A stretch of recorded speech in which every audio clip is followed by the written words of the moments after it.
Good morning. This morning I'm going to be reading from Matthew 19:23 to 26 in the NIV. Okay. Then Jesus said to his disciples, "Truly I tell you, it is hard for someone who is rich to enter the kingdom of heaven. Again I tell you, it is easier for a camel to go through the eye of a needle than for someone who is rich to enter the kingdom of God." When the disciples heard this, they were greatly astonished and asked, "Who then can be saved?" Jesus looked at them and said, "With man this is impossible, but with God all things are possible." Now that was verse 26 was the last part. How many times have you heard that quoted just by itself? How many? A lot of people are quoting, "With God all things are possible," but with God all things are not possible. Sin is not possible with God. Evil is not possible with God. Things that are out of God's will, that are contrary to his word, are not possible with God.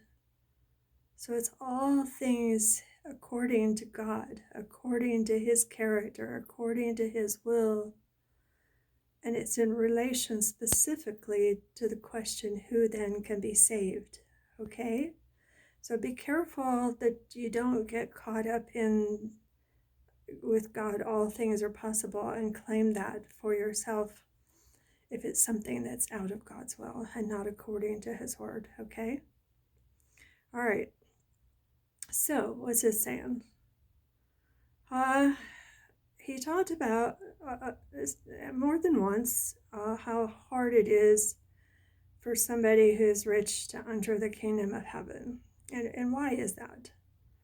I suspect that it's because riches can get a hold of somebody, and they can lead somebody to be very greedy. Though not all rich people are greedy. A lot of rich, very wealthy people are very giving people, or at least they give the appearance that they are. Sometimes they're donating to their own causes, and they claim it as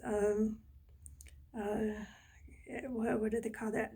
A gift, but they're part of it, so they're gaining something from it. So not everybody is who they say they are. Not everybody who says they're doing something is doing what they say they're doing, and that's a sad reality, but it is our reality. Okay. So but when people are really wealthy, it can get a hold of them. And to follow Jesus, what did Jesus say if we're going to follow him? We have to deny self, take up our cross daily, die daily to sin and to self, follow him in obedience. Other places he said, we have to leave it all. Now, that doesn't mean he's going to require us to leave our homes or require us to give everything away that we have.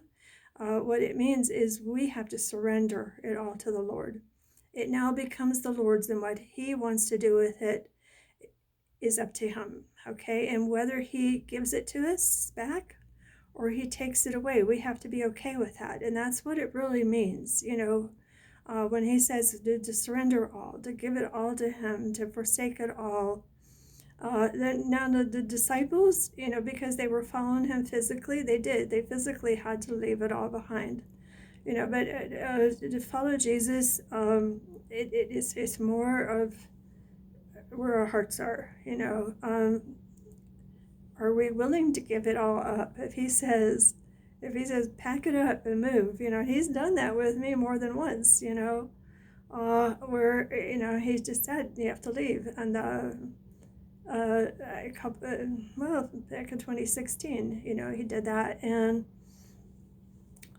we had to sell our house, and that's the last house we've owned, and we had to downsize to about half of what we had, and I had to give all of my handwritten writings, all my journals and everything. I had to throw them in the trash because I had no room for them, and that was a little bit hard to part with that, because my handwritten journals were, those were my times with the Lord, and but I had no place to store them, and I had to throw them away. I had to give away a whole lot of things, At one point, I'd always wanted a country table and chairs, with, maybe you don't know.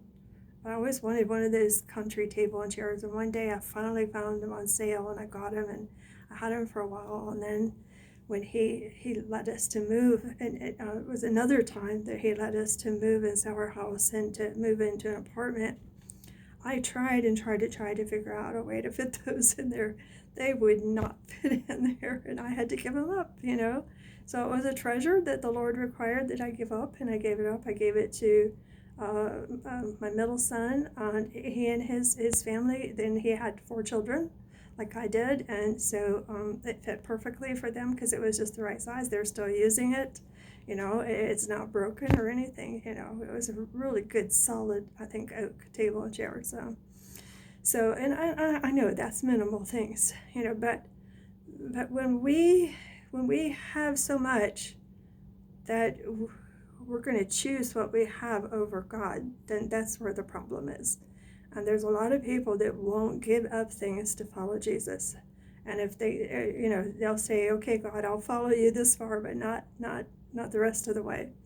I'll follow God, if, there's a lot of people doing that, but they're the ones setting the their criteria for their walk of faith with the Lord. But we don't get to set it. God does, and Jesus made it real clear in the scriptures, anyone who doesn't take up his cross and follow him is not worthy of him. That if we don't love our family members less than we love him, if we will choose our family over him, we are not worthy of him. And you can look that up, you can Google it, and Google works really well for that, I just put in what I remember of scriptures and it pulls them right up. It's better than trying to look at it in a Bible thing, honestly, because it goes with just the exact words, that I put in. And I'm not recommending Google. I know it has issues too, but it works really great for that. But anyway, the whole point of this, well, there's 2 points of this, is that following Jesus requires full surrender. If we're not going to fully surrender to him, then we're not really following him. If we're going to be the ones that say, I'll follow you, but, then we're not really following him, If we only give him a cursory follow, that's not really following him, We have to surrender all, we have to give it all to him. We have to let it go. It's not ours. We have to consider everything that we own. My drapes. You can see my drapes. You can see my mirror and my lamp. And, so the Afghan was back there, it all belongs to him. And if he decides to take it all away, then he can take it all away, that has to be how that's our reality, so that we're like Job when he said, the Lord gives and the Lord takes away, blessed be the name of the Lord. It doesn't mean it won't be a painful experience, to lose it, but it can't be so much that it, that we would rather have what we have rather than to have God, and we can't have both. We can't hold on to this world and hold on to God at the same time. We have to let go of this world and the things of this world, give them to God. They now belong to him, so that if he decides to take them away, or if he says, I want you to pick up and move your family someplace else, that you pick up your family and you move wherever God tells you to go. That's what it means to follow Jesus. He's the one now in charge. He's the one guiding and directing our lives. He's the one telling us where to go and what to do and what to say. He's the one telling me to make these video talks. This is not my idea. I would have never imagined in the world that I'd be doing this, because writing, if you read my writings are much better because well, I have time to go back and correct, and like that. And I can read and I say, oops, I messed up that word, So sometimes if I mess up a word on here, I'll write, if I realize it, I'll write in the, what's that section underneath, the explanation thing, I forget what it's called. That gives you information about what the video is about. And I'll usually write on there, I messed up that word, so to please understand, but sometimes the context of what I'm saying, bears it out, and you realize, because people write, we get it, and I'm old, so I sometimes don't see it. Anyway, so but my point is, that everything we do and say and everything should be all directed by the Lord, that our lives should be totally surrendered to Him. And that's why it is hard for rich people to be saved, because of their riches, So what Jesus is saying is that